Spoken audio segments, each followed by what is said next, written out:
বিশ্বনবী বলেন আরাফার দিন একটা দোয়া আমি করি, আমার আগে সব নবীরা এই দোয়াটা করতেন। দোয়াটা হলো লা ইলাহা ইল্লাল্লাহ ওয়াহদাহু লা শারীকা লাহ লাহুল মুলকু ওয়া লাহুল হামদু ওয়া হুয়া আলা কুল্লি শাইইন কাদির। সুবহানাল্লাহ পড়েন। সুবহানাল্লাহ। মুখস্থ আছে না দোয়াটা?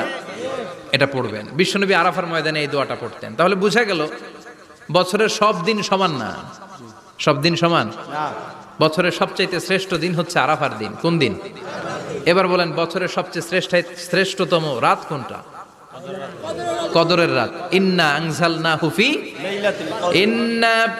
আনজালনাহু ফি লাইলাতিল কদরি ওয়া মা আদরাকা মা লাইলাতুল কদর লাইলাতুল কদরি খায়রুম মিন আলফি শাহর। হাজার মাসের চেয়ে সেরা। ওই রাতে আবাদত